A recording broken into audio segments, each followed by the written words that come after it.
Vamos dar início a essa palestra. O José Alexandre Acha é uma figura com largo conhecimento na área de tecnologia.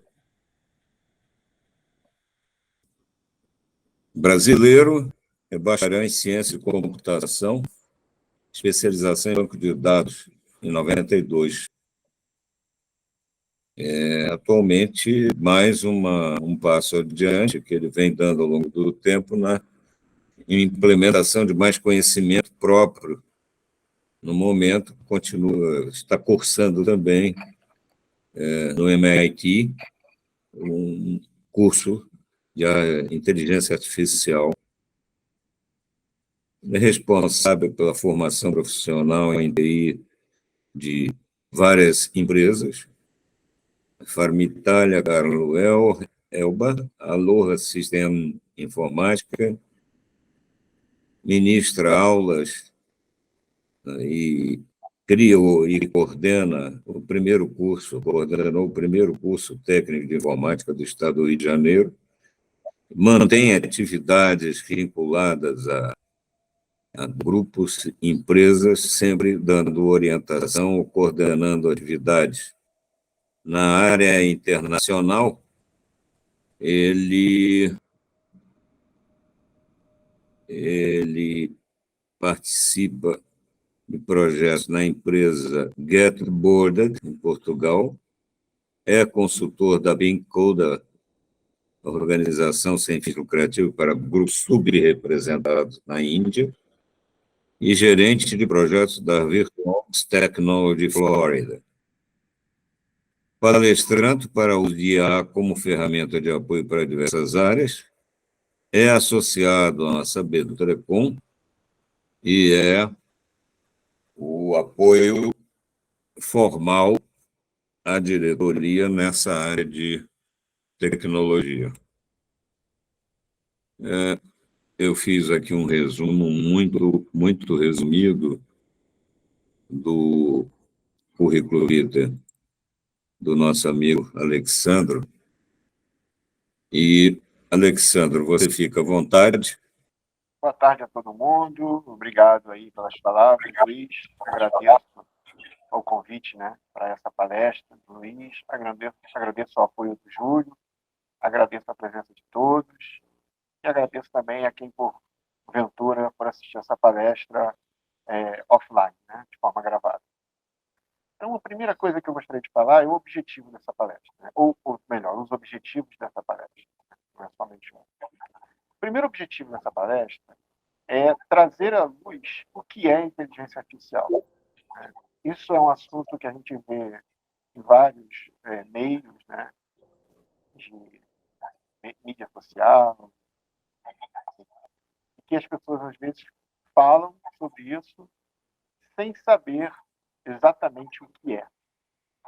Então, é interessante que a gente saiba, aqui eu não vou entrar profundamente sobre os aspectos técnicos, mas é interessante que a gente saiba o que é a inteligência artificial, como é que a gente pode usar essa ferramenta, como essa ferramenta pode atingir a nossa sociedade, tanto para o bem quanto para o mal. E aí, nessa palestra, a intenção também é que a gente crie aqui um debate, uma discussão da melhor forma do uso dessa ferramenta. Como é que a gente pode usar essa ferramenta de forma a auxiliar nosso trabalho, nosso dia a dia, enfim, o convívio com a sociedade. Como é que essa ferramenta pode alterar a nossa vida, tanto para o bem quanto para o mal. Então, esse é o objetivo da palestra, passar esse conhecimento inicial da inteligência artificial e trazer essa discussão. Eu inicio aqui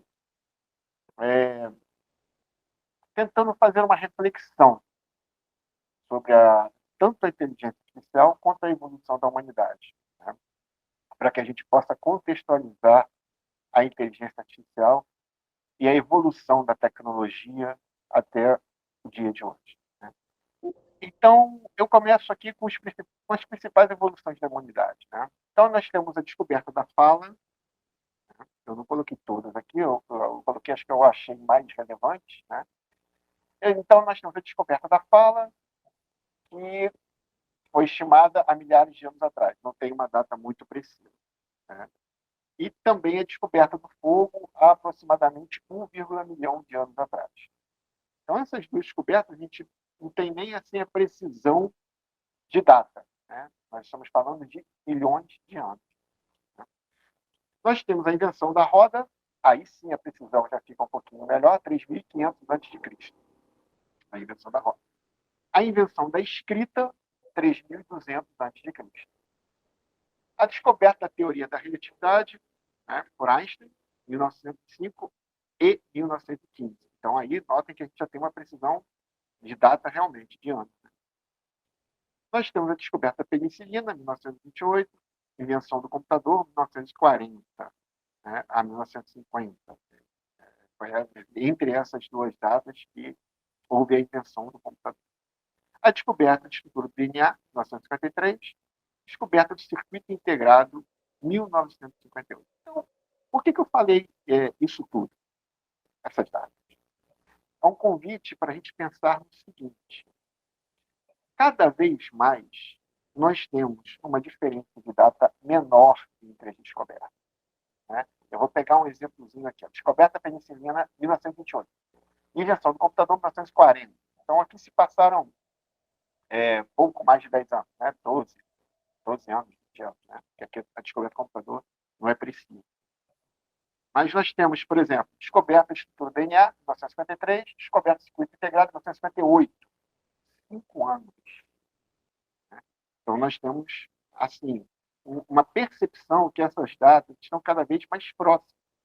Não existe, assim, uma diferença de 100 anos, como foi a descoberta da fala em milhões de anos, né? Descoberta do fogo em milhões de anos, que a gente não tem nem como precisar, para as descobertas mais atuais, como a estrutura do DNA, 53, a estrutura do circuito integrado, 58, são 8 anos. Então, é irrisório perto das datas anteriores.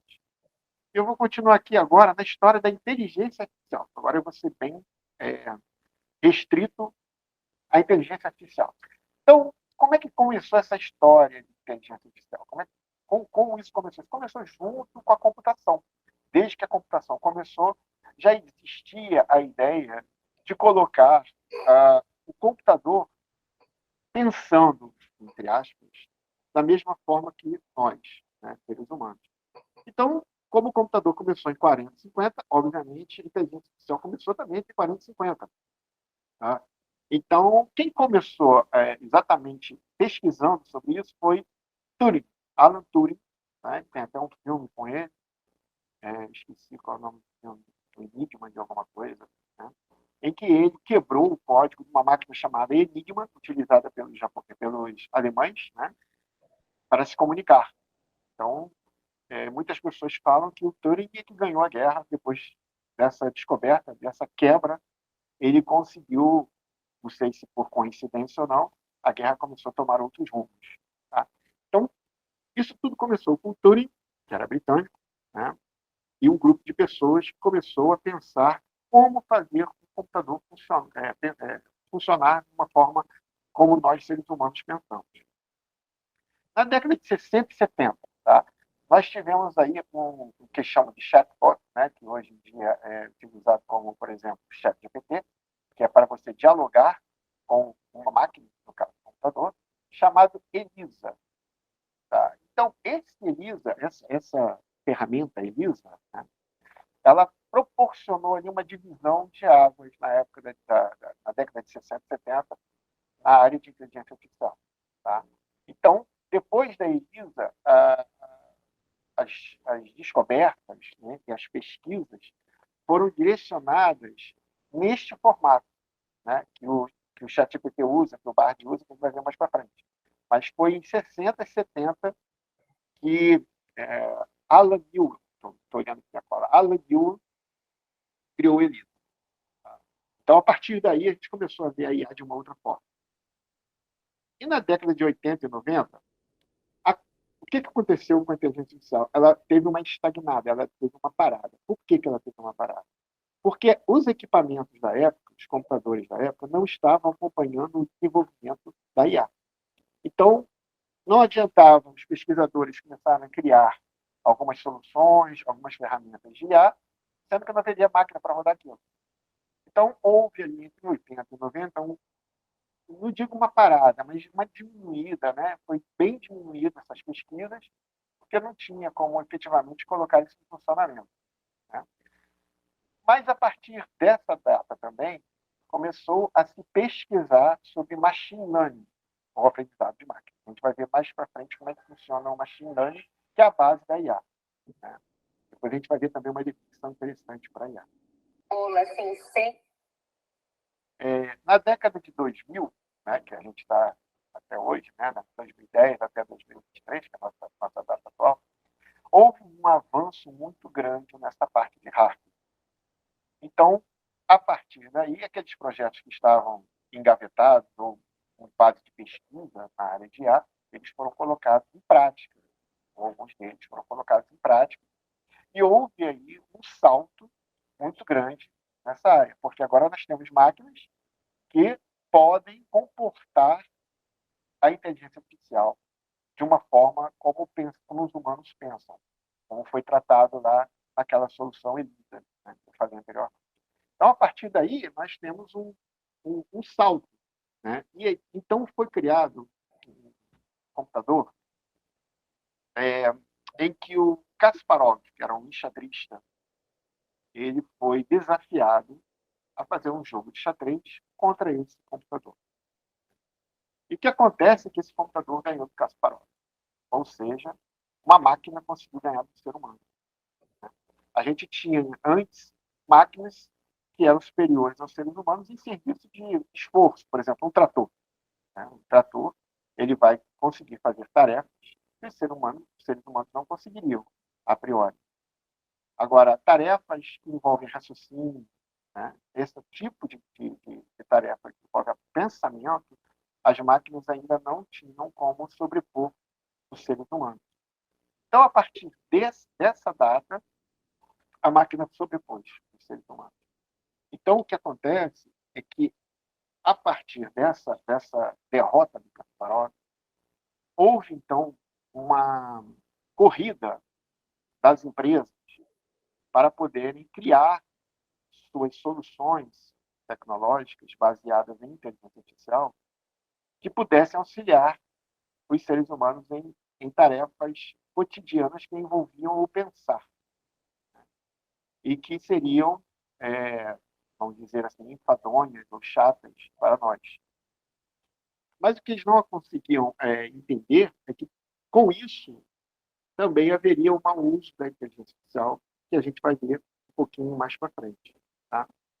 Então, a reflexão desse primeiro ponto da palestra é trazer para vocês que a evolução na área de inteligência artificial, de tecnologia, e dos seres humanos como um todo, ela cresce exponencialmente, ou seja, ela cresce de forma que, cada vez mais, nós temos menos tempo entre uma descoberta e outra. Um exemplo bem simples que eu trago agora para vocês é do próprio ChatGPT, que a gente também vai ver um pouquinho mais para frente como funciona, é que a versão 4 dele, né, tem pouco mais de um ano, se não me engano, né, e ela já está para lançar o 5.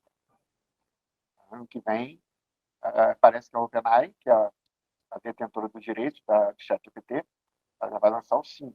Né? A previsão é para o ano que vem, pode ser até antes. Então, que num curto espaço de tempo, eu estou falando em um ano, talvez meses, a gente está tendo um salto. O ChatGPT 5, ele vem muito mais, posso dizer, poderoso, não vai entrar aqui em especificações técnicas, mas posso dizer poderoso, muito mais poderoso que a nossa versão 4, que já cria bastante debate sobre seu uso. A gente também vai ver um pouquinho mais para frente. Então, essa primeira parte da palestra foi justamente para isso, para que a gente reflita, né, nesses saltos tecnológicos que nós estamos tendo. As empresas faziam previsões para 10 anos, algum tempo atrás, aí depois passou para 5, agora eles estão falando em 2, 3 anos e talvez até menos do que isso. Então, nós temos aí para pensar, para refletir, em que a cada mês a gente tem várias formas e soluções sendo lançadas no mercado, né? A gente vai ver daqui a pouquinho também isso. Agora, uma pergunta que sempre me fazem, né, e eu sempre vejo pessoas respondendo de uma forma errada ou incompleta, que é o que é inteligência artificial? É uma pergunta simples, mas que a resposta não é tão simples assim, né? Então, o que eu posso dizer é que é uma capacidade das máquinas de realizar tarefas que normalmente exigem a inteligência humana, tá? Isso inclui aprender de experiências passadas, resolver problemas complexos, tomar decisões, por exemplo.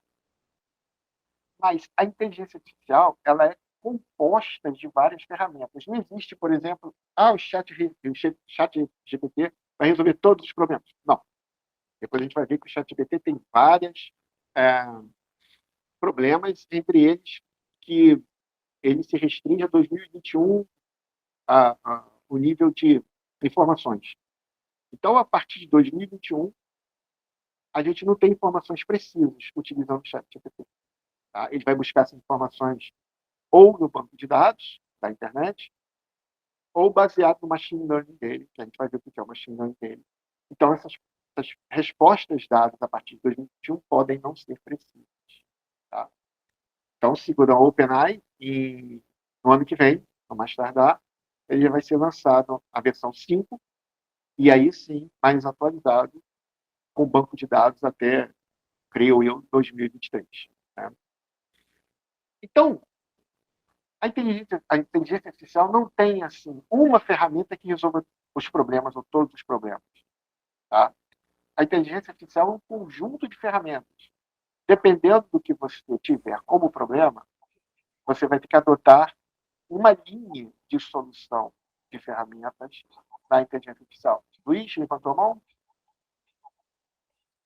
Eu gostaria, foi um alerta que a gente não comentou no início da palestra. A partir do momento em que o Alessandro conclua a exposição, vai ser entrar num processo de pergunta, resposta. E o processo, por favor, à medida que haja interesse, que seja levantada a mão pela vamos dizer, por essa habilidade, né, da plataforma, para que a gente tenha o registro de um progresso, né, de quem primeiro se manifestou e tal, e a gente respeite esse processo. Desculpe, Alexandre, mas eu acho importante, eu tinha me esquecido disso. Está começando agora, objetivamente, a lidar com as questões da IA mesmo, então, mais tarde vai ser ruim, sim. Fica à vontade, então. Obrigado. Nada, Luiz, obrigado aí por lembrar, né? Eu não falei aqui no começo. Quem tiver alguma dúvida e quiser anotar, né, um caderno, uma folha de papel aí, para que mais tarde a gente possa criar esse debate em cima das dúvidas, por acaso tiverem. Eu também vou levantar alguns temas aqui para que a gente possa refletir sobre. Não é que a gente vai ter uma resposta, e ainda mais uma resposta única sobre isso, porque não existe. A inteligência artificial está sendo debatida em vários parlamentos internacionais, na União Europeia, nos Estados Unidos. Aqui no Brasil já existe um projeto de lei para isso, para que seja regularizada a inteligência artificial. Bom, mas isso aí é um tema para o final, né, que eu vou criar aí um momento para a gente poder criar e fazer esse debate. Então, a inteligência artificial ela é feita por várias soluções diferentes, vamos botar assim. Tá? Todas elas são baseadas em alguns princípios. O primeiro é o aprendizado de máquina. Então, a gente tem um material, eu também não falei isso no começo, né? A gente tem um material que a gente criou e depois as pessoas que tiverem interesse por esse material, vocês podem estar em contato aí com o Luiz, com o Júlio, comigo, enfim, que a gente disponibiliza para vocês esse material, tá? E para que esse material relativo a essa palestra, obviamente, ele está um pouquinho mais aprofundado do que a palestra. A ideia é que a gente faça aqui um apanhado, entre aspas, um pouco mais superficial dos sistemas, e quem tiver interesse pode ter acesso a esse material, tá? Então, eu vou fazer uma analogia aqui sobre o que é o machine learning.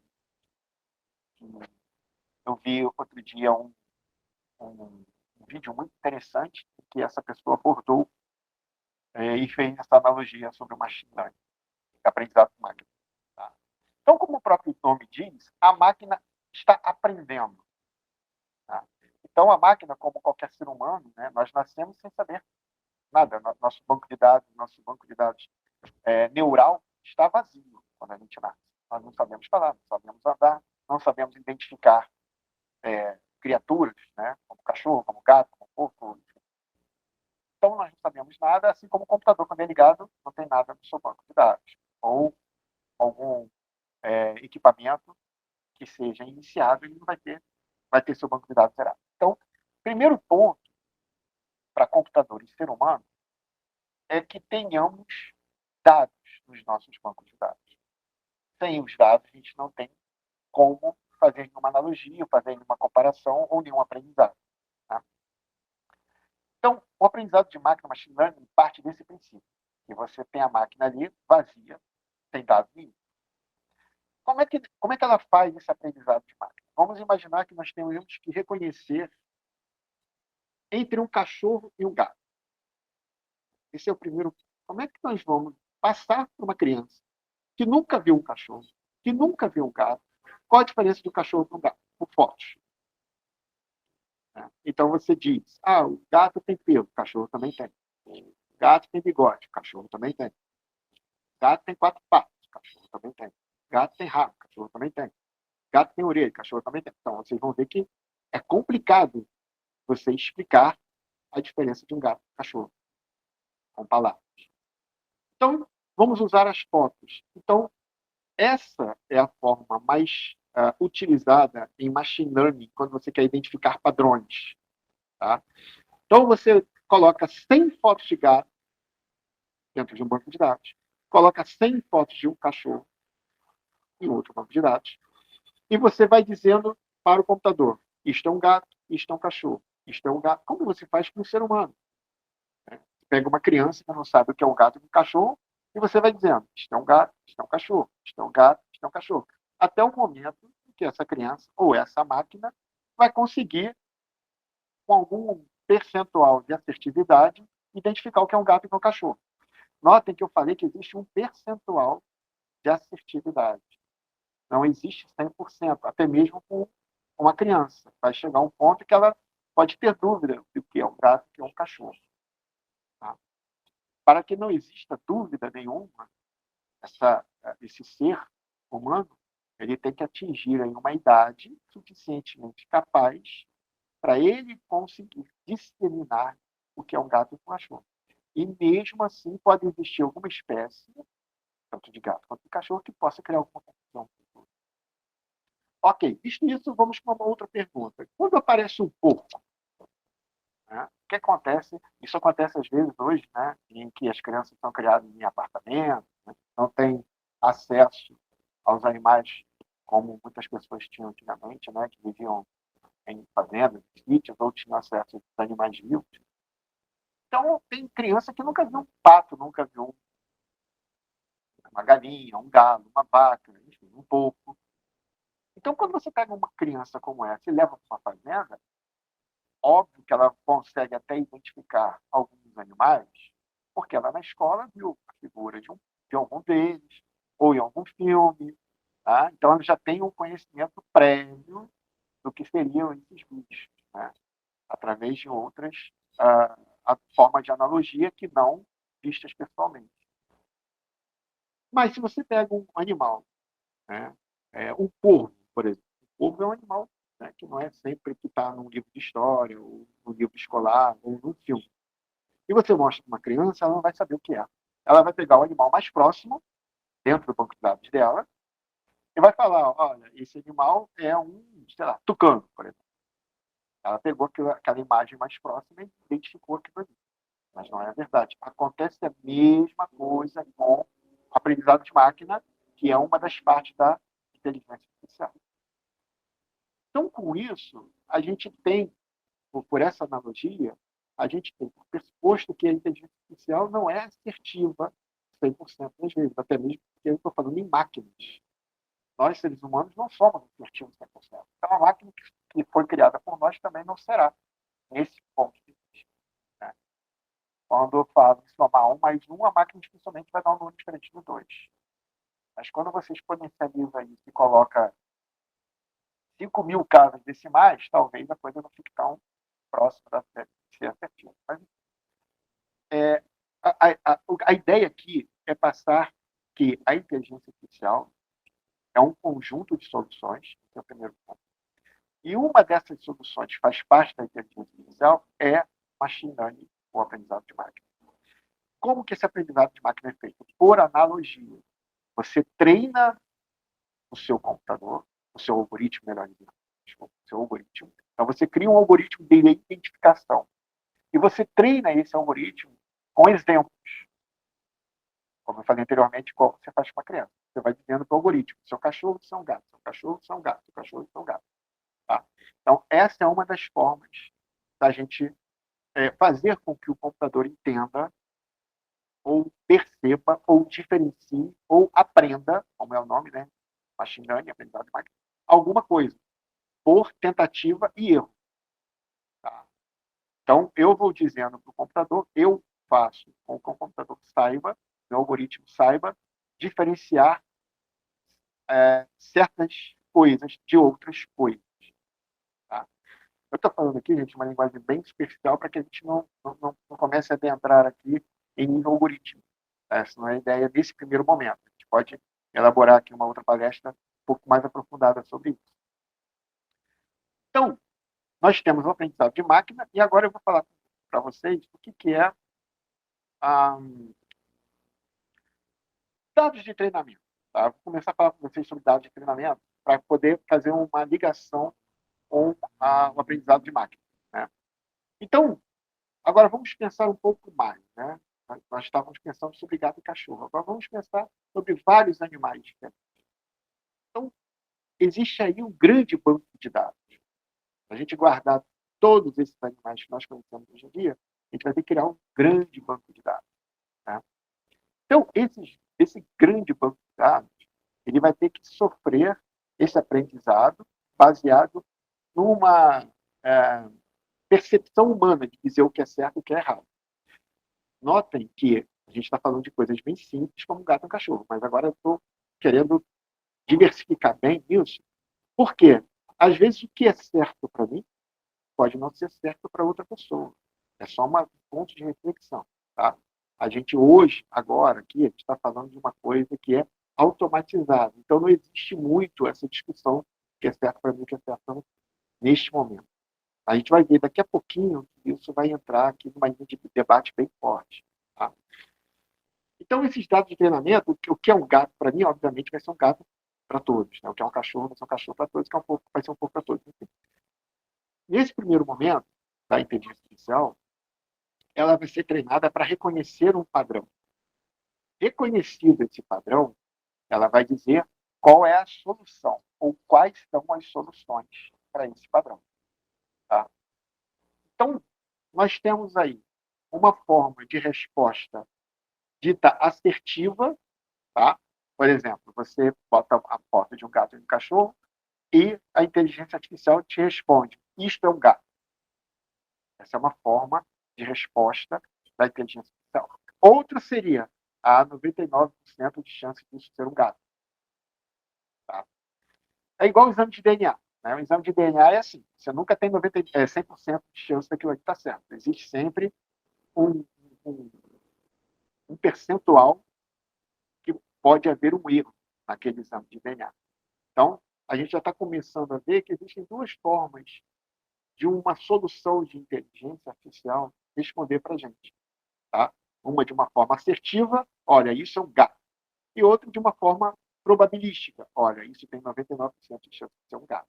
Qual a diferença entre essas duas formas de resposta?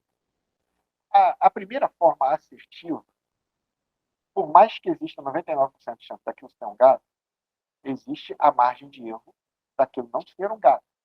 Tá? Então, quando você tem uma resposta assertiva, você pode estar, a inteligência artificial pode estar levando você a pensar de uma forma errada, ou ter uma solução errada, ou ter uma resposta errada. Algum tempo atrás, na semana passada, se não me engano, foi feita uma pesquisa e se descobriu que 52% das respostas do ChatGPT eram erradas. Tá? Então, a gente já começa a pensar que a inteligência artificial não é resposta para tudo que é problema que a gente possa imaginar soluções. Né? Mais tarde, né, um pouquinho antes do debate, a gente vê que as respostas que são dadas por qualquer tipo de inteligência artificial, elas têm que sofrer uma crítica do ser humano. Tá? Não é só colocar a nossa pergunta, nosso problema ali, pegar a solução e essa solução dada por uma inteligência artificial e colocar a solução em prática. Tá? Então, às vezes, as coisas têm que ser um pouco mais críticas. Nós temos que criticar aquilo que nos é colocado por uma inteligência artificial. Bom, vou falar agora de aprendizado supervisionado e não supervisionado. Tá? É uma forma de machine learning também. Então, como é que funciona um e outro? Um é basicamente aquilo que eu já falei. Você diz para a máquina o que é um gato e o que é um cachorro. Tá? Isso é uma forma. Você está interagindo com o algoritmo e dando para ele ferramentas para ele decidir o que é o quê. A outra forma é que você insere no banco de dados 100 fotos de gato, 100 fotos de cachorro, mas você, nessas fotos, você já diz, esses 100 são cachorro e esses 100 são gatos. Então, quando você perguntar para essa plataforma, para essa solução de IA, o que é um gato e o que é um cachorro, ele mesmo, né, vai chegar à conclusão de o que é um gato e o que é um cachorro sem você treinar essa inteligência artificial, essa solução. Tá? Então, ele mesmo vai se resolver ali, a partir da premissa que você colocou, né, que foi colocada para ele. Então, você tem, botando agora naquele outro exemplo que eu dei, você coloca fotos de aves, de mamíferos, enfim, de vários tipos diferentes de animais, e ali ele vai colocar dentro daquele banco de dados dele, e a partir do momento que você designou o que é ave, o que é mamífero, o que é o quê, por comparação, ele vai chegar à conclusão. Né? Então, sem haver um supervisionamento. Você mesmo coloca aquilo que é ave, é mamífero, enfim, e ele vai ali se resolver, vendo a diferença entre eles. Tá? Então, essa é a diferença entre supervisionado e não supervisionado. Supervisionado, você diz a ele, são gatos, são cachorro, a cada interação, a cada pergunta que é feita. E o não supervisionado, você já diz, você já coloca para ele o que é o quê, e aí a gente vai chegar às conclusões. Nenhuma dessas formas, elas são 100% seguras. Como eu falei, a IA, como qualquer outra solução na área tecnológica, não existe 100% para dizer esse é ok e esse aqui vai me dar 100% de certeza naquilo que eu estou perguntando. Existe sempre uma margem de erro. Obviamente, uma margem de erro menor, outra margem de erro maior, isso é claro. Por exemplo, quando você usa uma solução de IA assertiva, que diz isto é um gato, ela tem uma margem de erro maior do que quando você usa uma IA, uma solução de IA probabilística e diz isso é 99% de chance de ser um gato. Que ali você sabe que existe uma margem de erro. No outro, a pessoa que não tem conhecimento de IA, vai achar aquilo como verdade e ponto. Vai assumir aquilo ali como verdade. Tá?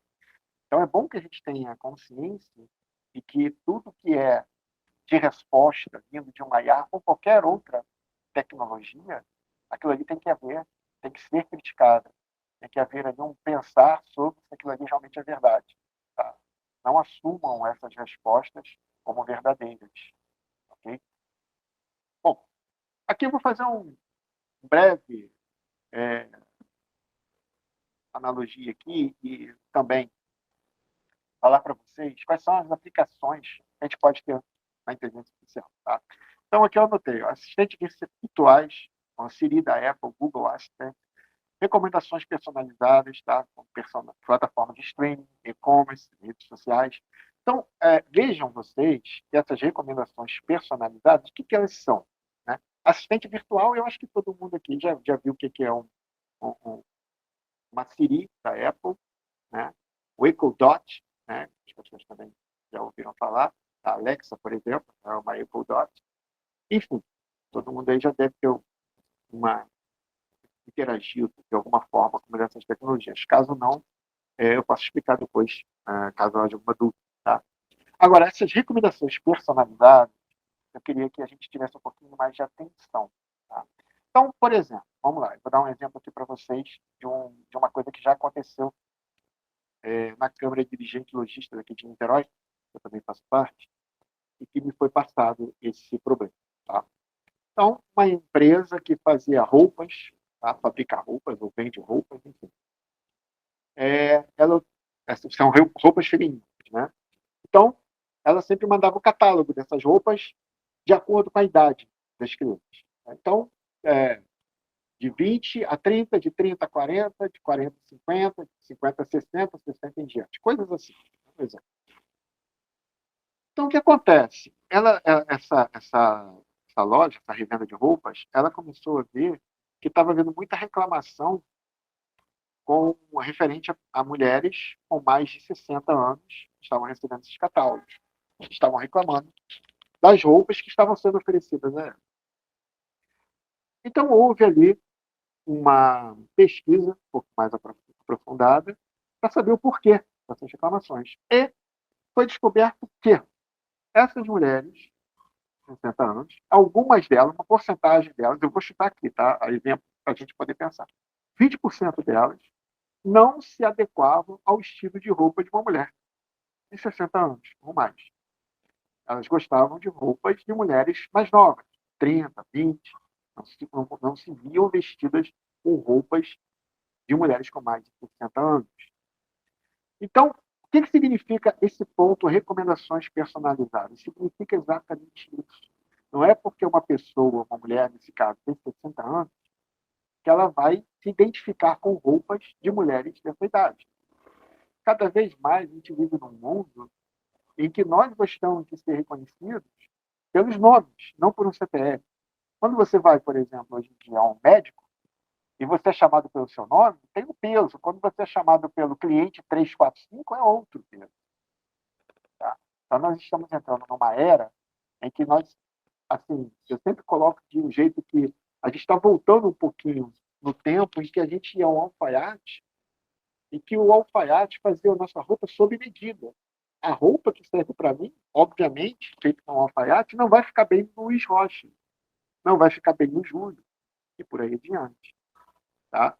Então, cada vez mais nós estamos voltando nesse ponto de sermos reconhecidos pelos nossos gostos, pelo que vestimos, pelo que comemos. Tá?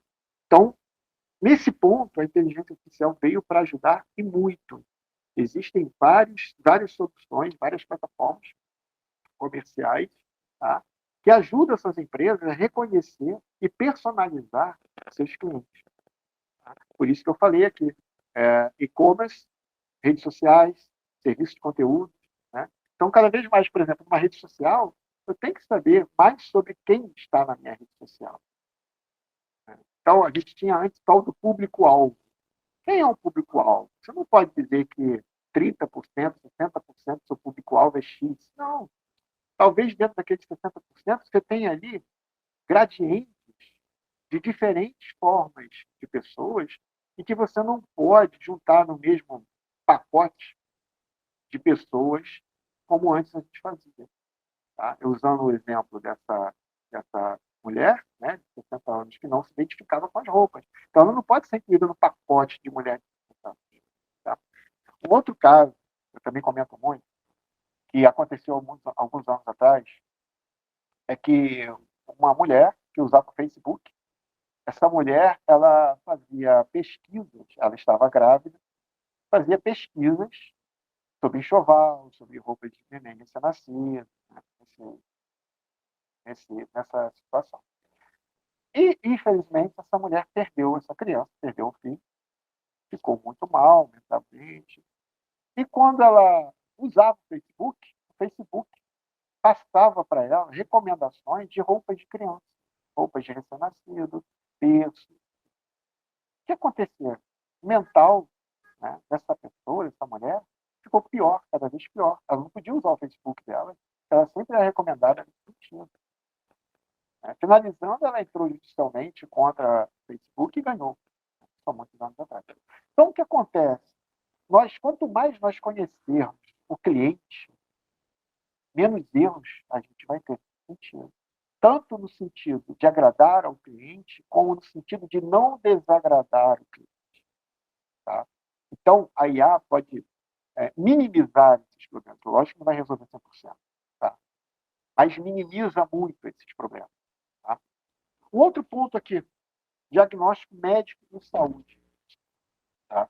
Eu me lembro que, quando eu estava na minha faculdade, existia uma linha de pesquisa sobre IA. Era o José Tavares, que era o professor que fazia essa linha de pesquisa, né, na Universidade Católica de Petrópolis. Ele era um da linha de pesquisa da PUC também, né, na Universidade Católica. Então, o problema que eles estavam tendo, naquela época, 30 e poucos anos atrás, é que você chegava ao médico, o médico usava essa solução de IA, né? Vamos lembrar que isso tem 30 anos, tá, gente? 30 anos. E o paciente relatava, por exemplo, dor de cabeça, né? E a solução falava que ele tinha um edema pulmonar, por exemplo, né? Nada com nada. Ou ele relatava, por exemplo, ele teve ali um acidente com arpão. O arpão entrou no corpo dele, atingiu o pulmão. Aí a solução falava que ele era tabagista, tinha um problema no pulmão porque era tabagista. Então, a gente vê que essas soluções iniciais, elas tinham um grau de erro enorme, enorme. Mas hoje eu posso falar para vocês, porque eu fui aluno do mestrado da professora Aura Conce, e ela trata justamente de imagens na área médica. Então, o que ela faz? Ela pega várias imagens, por exemplo, de um pulmão sadio, e várias imagens de um pulmão com câncer, e quando ela faz o seu exame pulmonar, ela vai fazendo uma comparação com essas milhares de imagens que ela tem no banco de dados, e ela vê qual a possibilidade do seu pulmão estar sadio e do seu pulmão estar com câncer. O índice de erro é de 0, alguma coisa.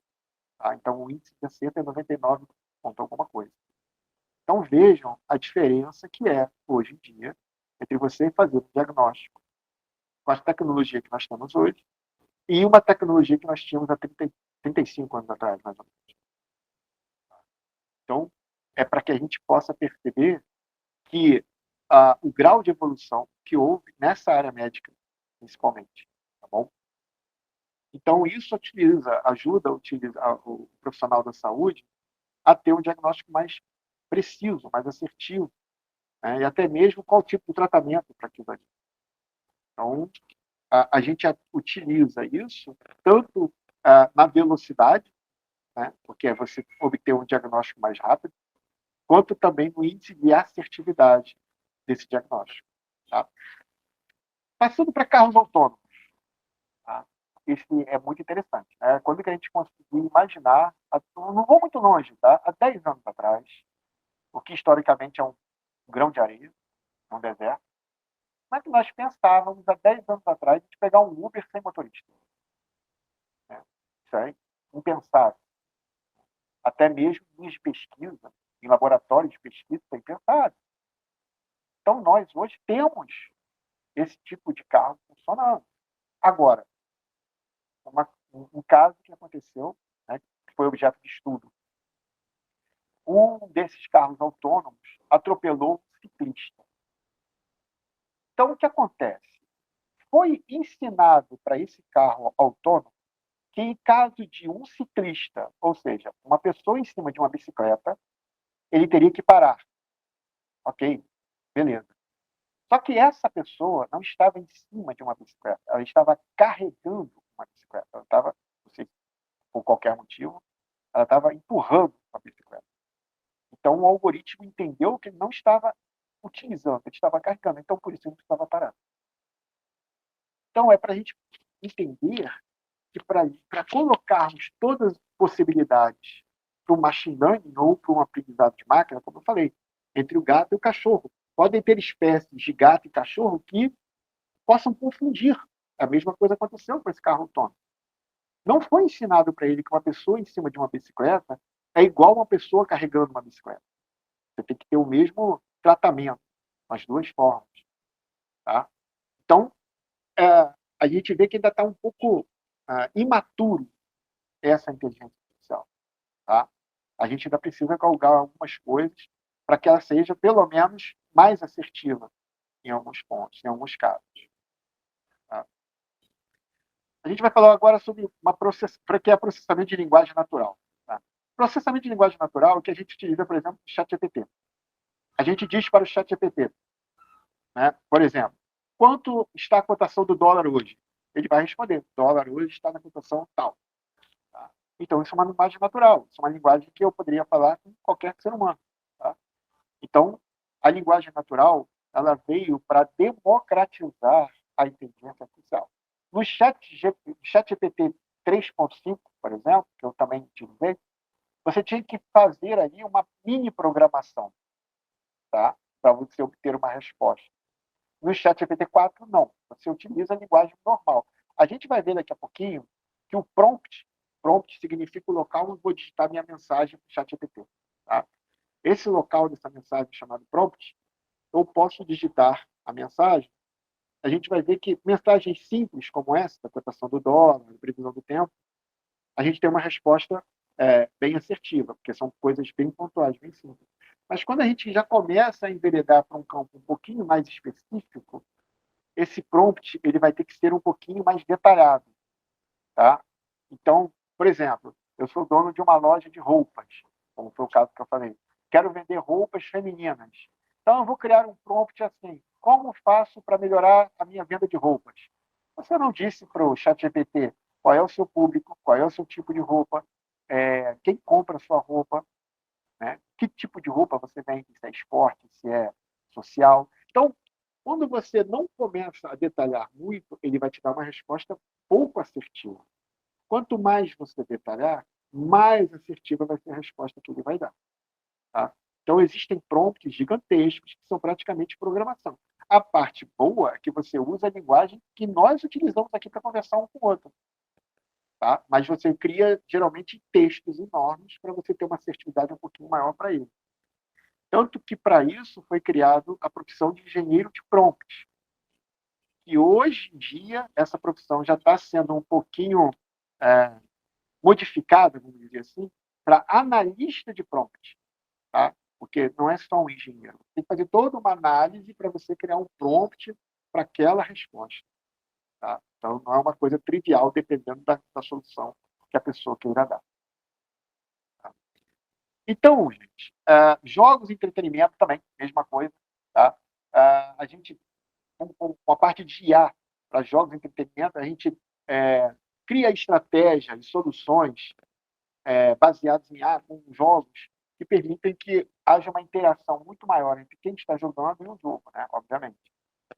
Então, a gente tem aí como é que eu posso dizer, uma linha de opções, uma série de opções muito mais ampla do que o que a gente tinha alguns anos atrás. Vou usar um exemplo aqui, não sei se todos conhecem, mas enfim, vou usar o exemplo do GTA, né, que é um programa de mundo aberto, como eles falam. Você pode fazer qualquer coisa e ir para qualquer lugar. Tá? Esse jogo ele é baseado em IA. Certo? Por quê? Porque cada ação desse personagem, você tem uma reação desse mundo aberto. Só que você não tem como prever o que essa pessoa, o que esse personagem vai fazer. Por exemplo, como num jogo antigo, vou pegar aqui River Raid, por exemplo, né, que é jogo Atari, você tem que passar por um riozinho destruindo pontes, destruindo tanques. Então, você tem uma previsibilidade do que você vai fazer. Você vai pegar ali gasolina para o avião não cair e destruir os inimigos. É isso que você vai fazer. Agora, num mundo de jogo aberto, como é o GTA, o algoritmo não sabe o que o cara vai fazer. Se ele vai pegar um carro, se ele vai pegar um avião, se ele vai andar a pé, para onde que ele vai. Não sabe, não tem a menor ideia. Tá? Então, para esse tipo de jogo, a IA veio como uma solução para que esse personagem possa ter infinitas formas de agir dentro do jogo, dentro desse entretenimento. Tá? E aqui temos também tradução automática, né, que a IA também utiliza, por exemplo, vamos supor que você está traduzindo do inglês para português, né? Vamos supor que a gente tem um texto mais ou menos assim. Clique com o seu mouse, clique no botão direito do seu mouse para abrir a janela. Tá? Está em inglês, vamos supor. Então, passando para português. Né? E vai lá, clique com o seu rato no botão direito para abrir a janela. Antigamente a tradução era feita assim. Né? Traduzia-se tudo. Obviamente, tem coisas que a gente pode traduzir, tem coisas que a gente não pode traduzir. E às vezes a frase fica meio sem sentido você traduzir no pedaço. Tá? Então, hoje em dia, por exemplo, o Google Tradutor, ou acho que é Deep Tradutor também, eles fazem com que a linguagem seja mais próxima dos seres humanos. Então, eles não vão traduzir mouse, por exemplo. A não ser que seja em Portugal, eles usam, né? Ratão, uma coisa assim. Ecrã, né? Monitor, enfim. Então, na parte de tradução, a IA veio para solucionar muitos problemas, mas muitos problemas. E hoje nós temos a tradução direta pelo celular, que você fala, né? No celular, ele já traduz automaticamente aquilo que você falou, uma linguagem também que a outra pessoa possa entender. Tá? Bom, essa parte aqui, que a gente falou até agora na palestra, foi para colocar para vocês as áreas que podem ser utilizadas pela inteligência artificial, as áreas que podem ser melhoradas, desde que a gente saiba como usar a inteligência artificial. Aí, lembro de novo, a gente vai criar aqui um momento de debate de como usar essa inteligência artificial. Né? Como eu falei para vocês, pessoas que tiveram problemas por causa de um carro autônomo que atropelou um ciclista que estava caminhando sobre bicicleta, que isso não tinha sido ensinado. Então, a gente tem que começar a pensar nesses problemas e como solucionar esses problemas. Tá? Então, aqui eu vou colocar para vocês alguns desafios, alguns problemas que nós temos ou podemos ter com o uso da inteligência artificial. O primeiro problema deles é o viés algorítmico. Né? Eu passei... Oi, pode falar. Eu estava com a mãozinha Desculpa. levantada. Não, para te alertar, a gente não dá com vamos dizer, com uma contagem de tempo muito preocupado, mas são 18 horas. Você poder avaliar para ter um tempo de conversa com os interessados que atenda. Tá? Bom, um executor externo que não é sempre bem-vindo. Obrigado. Obrigado, Luiz. Não, eu estou justamente falando agora dos temas que eu vou trazer para o debate. Tá? Estou falando justamente dos temas agora e vou fechar esse tema e a gente vai para o debate. Então, nós temos o viés algoritmo. Né? Eu passei para vocês, quando a gente treina qualquer solução IA, nós treinamos através de um algoritmo. Então, esse algoritmo é criado por alguém, por alguma pessoa, por um técnico, enfim. E essa pessoa, vamos supor, alguém da Coreia do Sul e alguém da Coreia do Norte. São pessoas totalmente diferentes, com valores totalmente diferentes, com visões de mundo totalmente diferentes. Se forem criar um algoritmo para solucionar um problema de roupa, eles vão criar um algoritmo totalmente diferente do outro. Tá? Então, isso é um problema que nós temos. Não é uma coisa que eu quero deixar bem claro aqui, gente. Qualquer coisa na área digital, ela é reflexo do mundo real.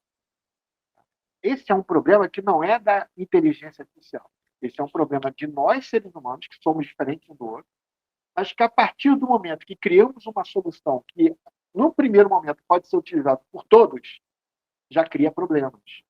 Tá? Já criam diferentes formas de visão. Enquanto o cara na Coreia do Sul está vendendo roupa de professores da Coreia do Sul ou para o mundo civilizado que abraça as ideias da Coreia do Sul, o da Coreia do Norte está fazendo a mesma coisa para as pessoas que abraçam as ideias da Coreia do Norte. E os muçulmanos para eles, enfim. Tá? Então, são formas diferentes de visualização de mundo que são passadas para os problemas da IA. Tá bom? Outro problema que nós temos, privacidade dos dados. né? Isso é um problema que também, volto a dizer, não é da inteligência artificial, mas atinge a inteligência artificial. Tá? Então, o que acontece? Quando eu vou acessar uma solução de inteligência artificial, eu tenho que colocar o que nela? Dados, informações. Tá? Será que esses dados estão seguros? Será que quem acessar esses dados vão conseguir acessar o dono do dado? Ou seja, uma parte um pouquinho técnica, são dados sensíveis? Dados sensíveis são aqueles que eu posso identificar o dono dos dados. Por exemplo, CPF. CPF é um dado sensível. Né? Através de CPF, chega o nome de qualquer pessoa aqui no Brasil. Agora, o nome José é um dado sensível? Não. Quantos Josés aqui tem no Brasil? Uma pena. Um monte. Eu sou dele. Tá? Então, essa é a diferença entre dados sensíveis. A gente tem que tomar muito cuidado com a inteligência artificial, porque muitas das vezes ela pode chegar a uma conclusão e a um nome, né, identificação de alguém através desses dados. Tá? Autonomia e responsabilidade. Né? O que significa isso? Você cria uma solução, como o Facebook criou, tá? E a pessoa que estava ali fazendo perguntas, né, pesquisando sobre o seu futuro filho, perdeu o bebê, como eu falei aqui, e teve, depois da sua vida, suas pesquisas sempre colocadas para que ela comprasse um berço, para ela comprasse uma roupa de recém-nascido. Então, é uma responsabilidade que nós temos para com a pessoa que está utilizando aquela solução, no caso do Facebook, tá? Para que ela utilize da melhor forma e para que aquela ferramenta não atinja aquela pessoa de uma forma ruim. Tá? Então, essa é a responsabilidade que a IA tem que ter nessa área também. Tá? E transparência e explicabilidade. Né? Ou seja, quando eu crio um algoritmo, ninguém sabe o que significa aquele algoritmo, a não ser que eu torne público. Né? Então, a priori, as respostas que aquele algoritmo dá, elas podem estar tendenciosas para alguma coisa. Né? Trazendo para um aspecto político, eu posso privilegiar o candidato A ou o candidato B, através de um algoritmo tendencioso. Por isso que existe uma linha, né, para que a transparência seja muito grande nesse uso da IA. Tá? O desemprego tecnológico, aqui eu vou chover numa olhada, né? As pessoas sempre têm medo de perder o emprego para o avanço da tecnologia, o que não é verdade. Quando você cria uma máquina para fazer um trabalho, essa máquina vai precisar de manutenção, vai precisar de alguém para criar essa máquina, então outros empregos vão ser criados, né, em detrimento desses que serão perdidos. A concentração de poder, né, por exemplo, a Google hoje em dia tem um poder enorme, a OpenAI hoje em dia tem um poder enorme, a Microsoft já teve esse poder. Né? Então, esse é um outro problema também, colocar muito poder em poucas empresas. Tá? E segurança e ataques cibernéticos também, que é uma área bem complicada, né? A gente ter segurança utilizando a IA nas informações que são dadas para a gente por essa solução de IA. Tá? Então, quero abrir aqui para perguntas, caso haja, agradecer a todo mundo, agradecer ao Luiz aí pelo apoio, pela ajuda, né? Me lembrando aí das coisas que às vezes eu havia esquecido aqui na palestra, ao Júlio aí, por tudo também que ele ajudou aqui, na divulgação da palestra e tudo. A todos aqui que estão presentes, a todo mundo que um dia aí puder ouvir e participar dessa palestra. Obrigado.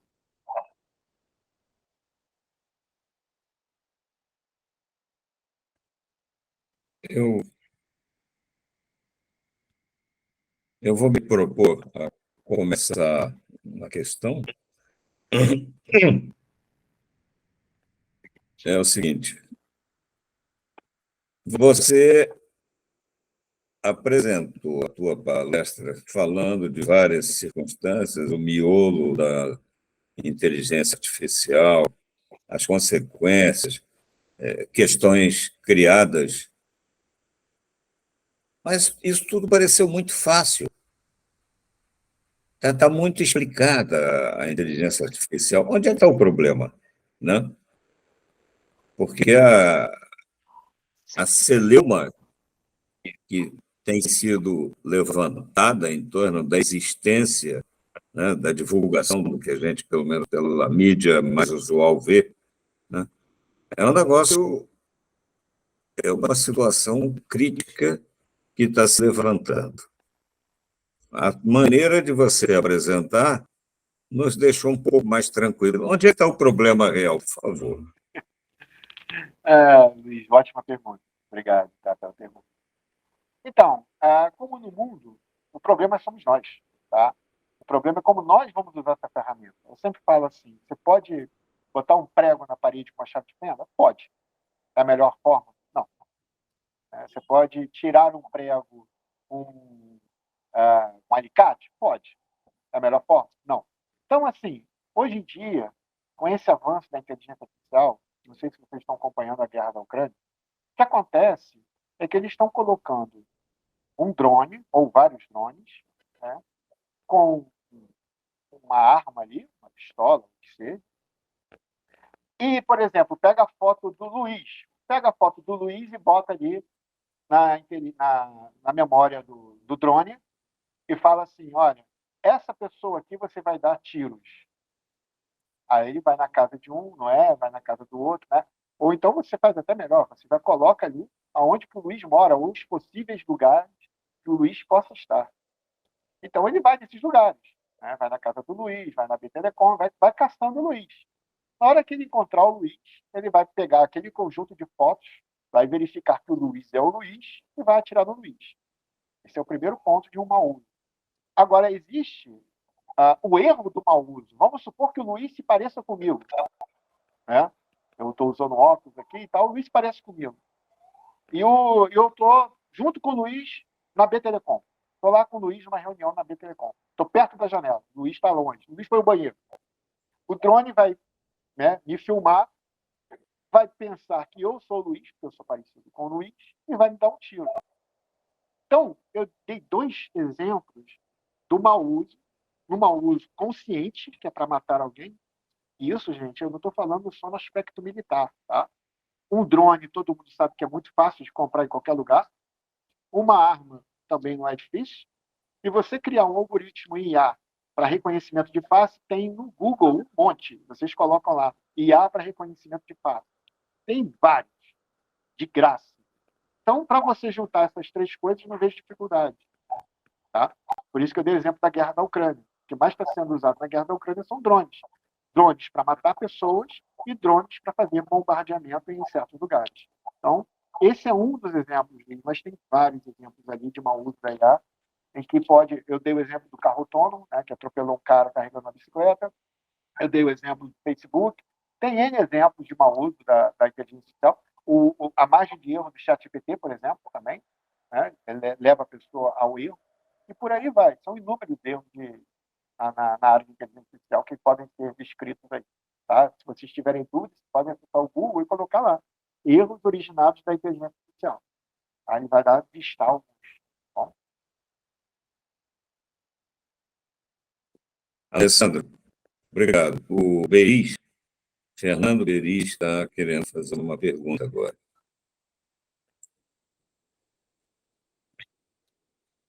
Beris, você está com o seu microfone desligado. Agora, está me ouvindo agora? Sim. Alessandro, na realidade é uma colocação em 2 pequenas, rápidas perguntas.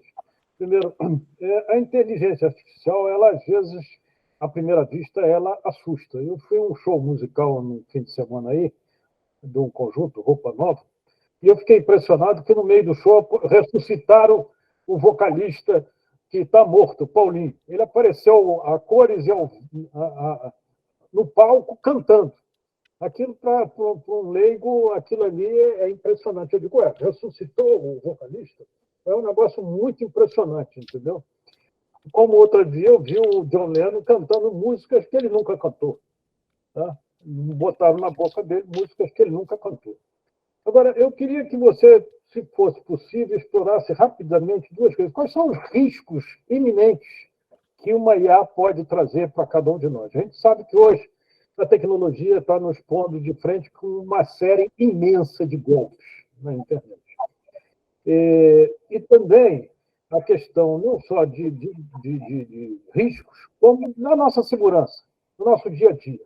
Né? Nós estamos tendo hacking invadindo até plataforma do Pentágono. Pô, então, se você pudesse fazer essas 2 colocações sobre segurança e riscos que a gente corre, eu agradeceria muito. Tá? É isso aí. Obrigado, Berit, cara. Muito bom ter você aqui participando com a gente, tá?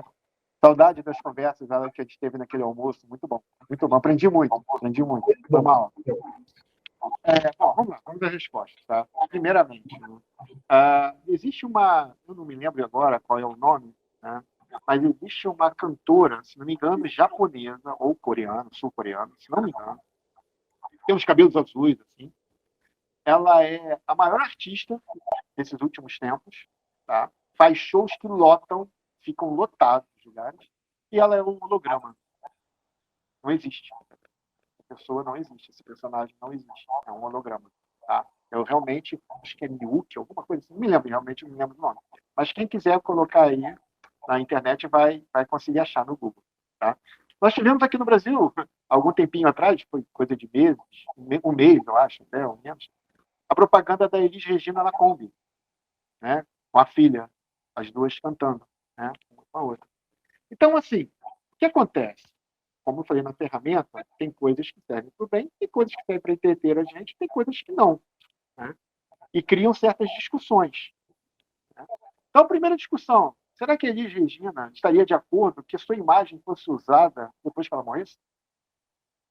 Essa é a primeira pergunta, tá?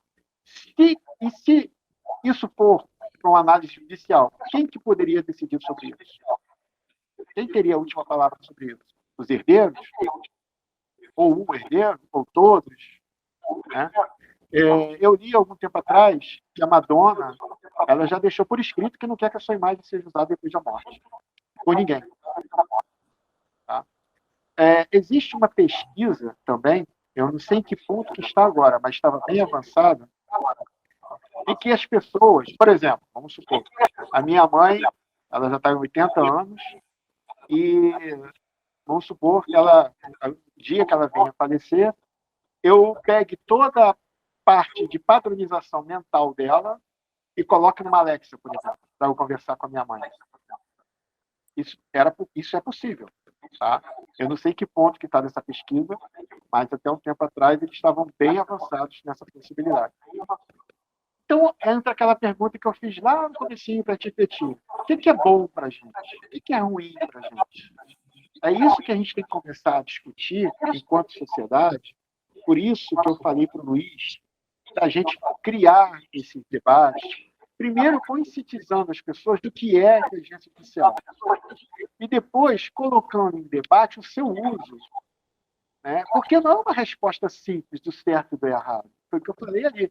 Você perguntar o que é o gato e o que é o cachorro é muito simples. Agora você começa a entrar em áreas em que são difíceis de você ter uma resposta que agrade 99% das pessoas. Você não vai ter, nem talvez uma maioria. Então, a gente tem que começar a pensar, enquanto sociedade, enquanto cidadãos aqui do Brasil e até do mundo, o que a gente quer para a nossa sociedade? Como é que nós queremos o nosso futuro? Né? E respondendo a sua outra pergunta, em relação à segurança, né? Como eu tinha falado, a gente não tem muita segurança nos dados sensíveis, porque por vários motivos. Um deles é que a IA, por exemplo, o ChatGPT e o Bard, que é da Google, eles acessam a internet, o Google, qualquer outra forma de pesquisa, para conseguir alguma análise de dados. Então, por exemplo, se o Berit tem lá o CPF dele em algum lugar no Google, e eu fizer uma pesquisa no Bard, eu vou conseguir acessar o CPF dele. Tá? A mesma coisa para qualquer pessoa. Ou vou conseguir acessar um conjunto de dados, o nome, o sobrenome, aonde trabalhou, que eu possa chegar até ele. Às vezes, a gente não tem um dado somente. Às vezes, a gente chega ali no chat GPT e pergunta qual é o CPF do Berit. Ele vai dizer, não posso dar essa informação. Mas ele pode dizer onde o Berit trabalhou, né? Qual área, né? Qual o nome todo. Então, através de um conjunto de informações que podem não ser sensíveis no primeiro momento, você juntando essas informações, você tem uma informação sensível. Tá? A União Europeia está discutindo muito esse tipo de problema da IA. Não só da IA, como do Google e outros buscadores também que a gente tem por aí. Alessandro, você tem notícia de alguma marca foi de legislação acerca disso aí, eu acho que isso aí demanda toda a legislação que nós aqui ainda não temos. Todo lugar do mundo você tem notícia de um marco regulatório acerca disso. Olha, Beatriz, aqui no Brasil nós temos uma PL, eu até passei para o Luiz sobre a PL, agora não me vem à cabeça aqui não, mas eu posso passar para você depois, tá? A priori. Essa PL visa regulamentar o uso da IA. Mas o que acontece é que o governo, né, e as pessoas que escreveram esse texto, eles não têm muito conhecimento técnico. Então, tem um monte de furo nessa PL que, se for adotada do jeito que está, não vai adiantar nada. Né? E outra coisa, a IA ela não pode ser regulamentada como um problema somente. Né? Existem muitos problemas da IA que são resolvidos com a LGPD que nós temos hoje. Na verdade, a gente tem que fazer uma junção de regulamentação, creio eu, tecnologicamente falando, não só da IA, não só LGPD, mas também de banco de dados, de buscadores, entre outras coisas que nós hoje temos como um problema, como lei de direito autoral, no caso da Elis Regina.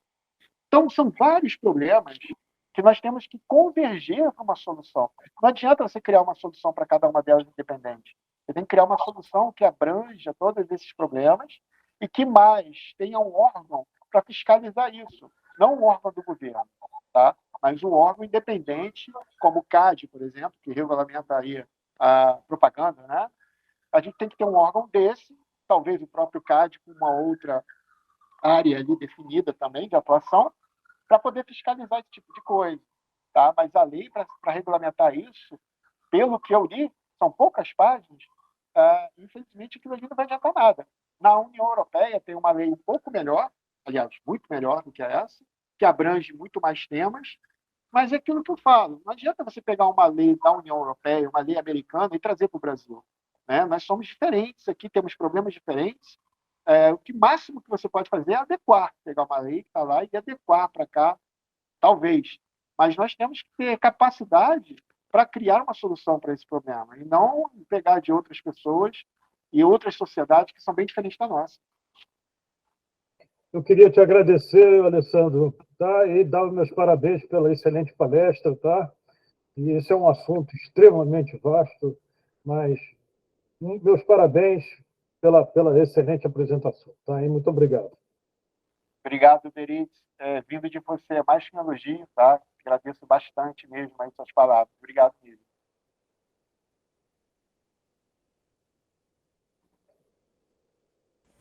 Bom, estamos abertos a novas perguntas.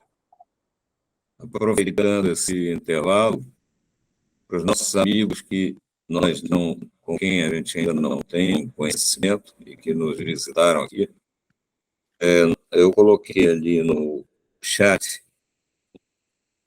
um endereço de e-mail que pode ser, por acaso, esse foi o meu.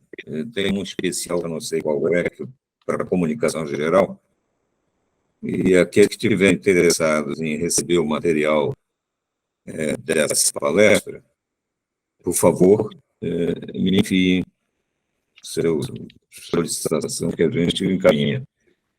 E essa conversa aqui está sendo base para a próxima etapa, que vai ser em cima da nossa conversa, do que aconteceu aqui.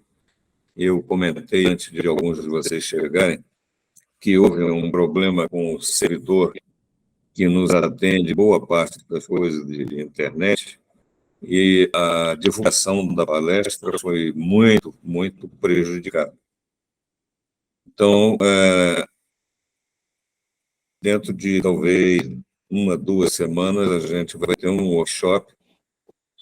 O Alexandre vai apresentar com mais profundidade, uma visão um pouquinho mais técnica, aspectos da inteligência artificial, né, e já com a ideia de criar algum tipo de trabalho, né, de produto, aspas, no decorrer do workshop.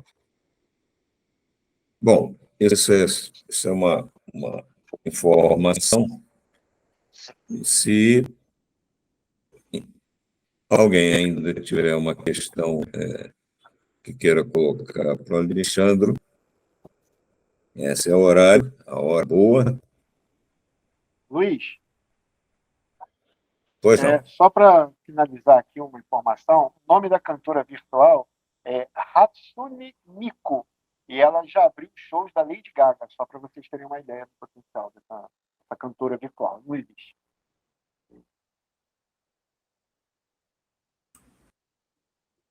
Bom, sem novas questões, sem novas perguntas, eu quero agradecer a todos que participaram e quero agradecer ao Alexandre essa conversa que foi mais intimista do que a gente esperava, mas foi muito bom, é uma coisa muito tranquila, e as próximas aproximações que a gente vai fazer de tecnologia tem esse caráter, mais ou menos, e, numa medida que nós estamos fazendo avaliação, também em encontros presenciais.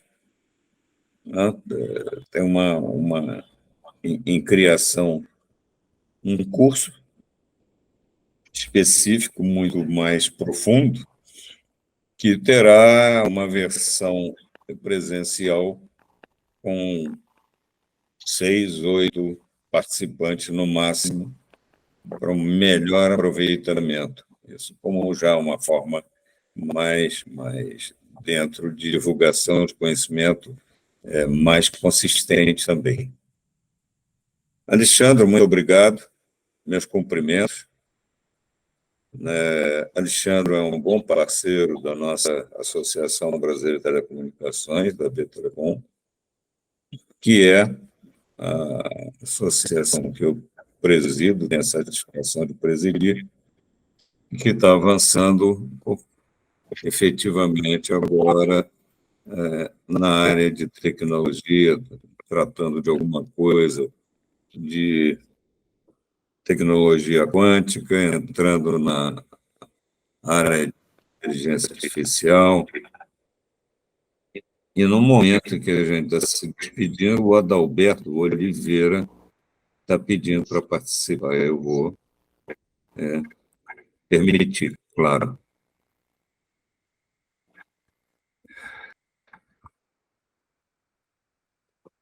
Adalberto, permitir.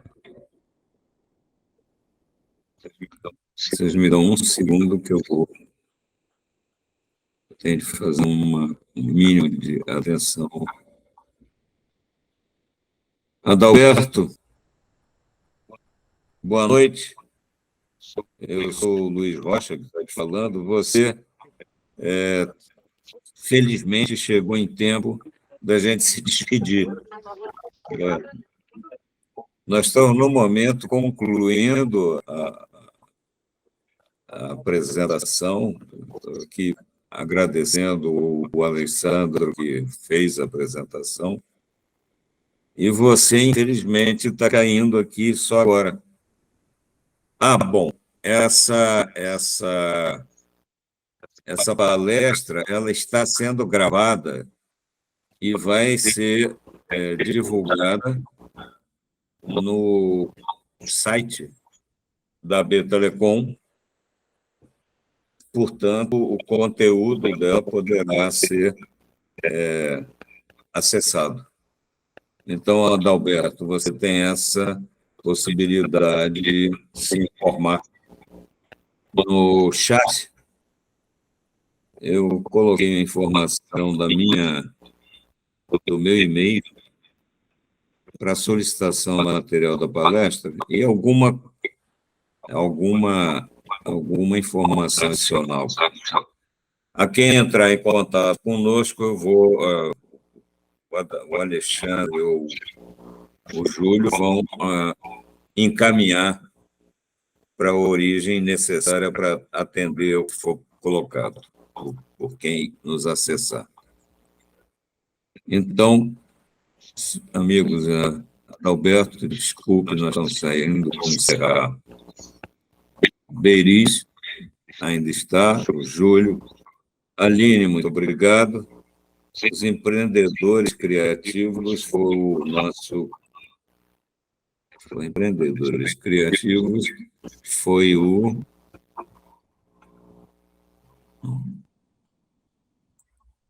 Tem uma pessoa específica que agora eu perdi.